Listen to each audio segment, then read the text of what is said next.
வணக்கம் மக்களே, நான் உங்கள் பாண்டிச்சேரி மீனை பொண்ணு பேசுகிறேன். இன்றைக்கி நம்ம வீடியோவில் மீனில் இருக்க ஒரு முக்கியமான சத்தை பற்றி தாங்க பார்க்க போகிறோம். அது வேறு ஒன்றும் இல்லைங்க, ஒமேகா 3 ஃபேட்டி ஆசிட்டை பற்றி தாங்க பார்க்க போகிறோம். மீனில் ஒமேகா 3 இருக்குது, ஒமேகா 3 இருக்குன்னு சொல்கிறாங்க. அந்த ஒமேகா 3 எதுக்கெல்லாம் யூஸ் ஆகுது, எந்தெந்த மீனில் இருக்குன்னு பார்க்கலாம் வாங்க. ஒமேகா 3 ஃபேட்டி ஆசிட்டை நம்ம உடம்பு தானாகவே உற்பத்தி செய்யாதுங்க.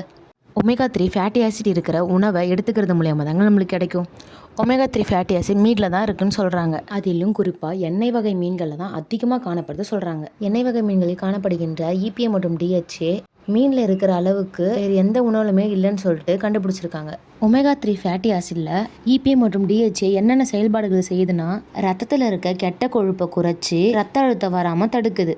இதயத்தில் ஏற்படுற அபாயங்கள் மற்றும் பக்கவாதம் வர்றது கூட குறைக்கும்னு சொல்கிறாங்க. குழந்தைங்களோட மூளை வளர்ச்சிக்கு DHA ரொம்பவே முக்கியமானது. அது மட்டும் இல்லாமல் வீக்கங்களை குறைக்கவும் கண் பார்வைக்கும் ரொம்பவே உதவியாக இருக்குது. இந்த வீடியோ உங்களுக்கு ரொம்பவே யூஸ்ஃபுல்லாக இருக்கும்னு நினைக்கிறேன். மறக்காமல் உங்கள் ஃப்ரெண்ட்ஸ் அண்ட் ஃபேமிலிக்கு இந்த வீடியோ ஷேர் பண்ணுறேங்க. நெக்ஸ்ட் வீடியோவில் ஒமேகா 3 ஃபேட்டி ஆசிட் அதிகமாக எந்தெந்த மீனில் இருக்குன்னு பார்க்கலாம். மறக்காமல் நம்ம சேனலை சப்ஸ்கிரைப் பண்ணுறேங்க. பாய்.